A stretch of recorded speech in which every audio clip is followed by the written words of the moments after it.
यानंतर बघूयात सगळ्या पक्षांनी सुरू केलेल्या लोकसभेच्या तयारीच्या बातम्या। भाजप राज्यात लोकसभेच्या 32 जागा लढण्याची शक्यता। शिंदे गट 10, अजित पवार गट 6 जागा लढणार, सूत्रांची माहिती। लोकसभा क्षेत्रातल्या सर्वेच्या आधारावर जागा ठरणार। महायुतीचं मत घेऊन जागा वाटप होणार। जागा वाटपावर सुधीर मुनगंटीवार यांचं वक्तव्य।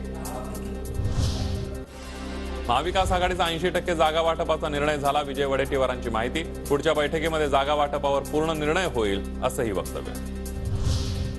अजित पवार 2024च्या निवडणुकीनंतर मुख्यमंत्री होतील, अमोल मिटकरींनी व्यक्त केला विश्वास। अजित पवारांवर दिल्लीतल्या 2 बड्या नेत्यांचा विश्वास असल्याचाही दावा।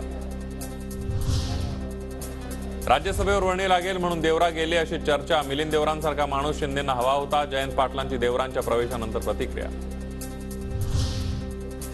मी पुन्हा कर्जत जामखेड विधानसभेचाच लढणार। नगरची दक्षिण लोकसभा मी किंवा सुप्रिया सुळे लढणार नाही। लवकरच इथल्या उमेदवाराबाबत गोड बातमी देऊ। रोहित पवारांकडून नगरच्या उमेदवारीबाबत स्पष्टीकरण।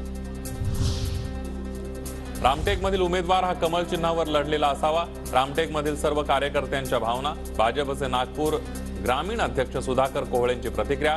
रामटेकच्या जागेवरून शिंदे गट आणि भाजपमध्ये जोरदार रस्सीखेच।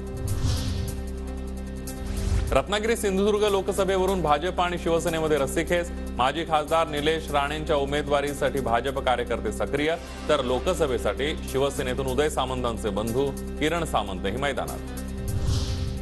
हातकणंगले लोकसभा मतदारसंघातून मी निवडणूक लढणार। सदाभाऊ खोत यांचं वक्तव्य। आम्हालाही 1-2 जागा मिळायला हव्यात। आम्हाला समान न्याय द्या। कुठलाही घटक पक्ष महायुतीवर नाराज नाही, खोतांचा दावा।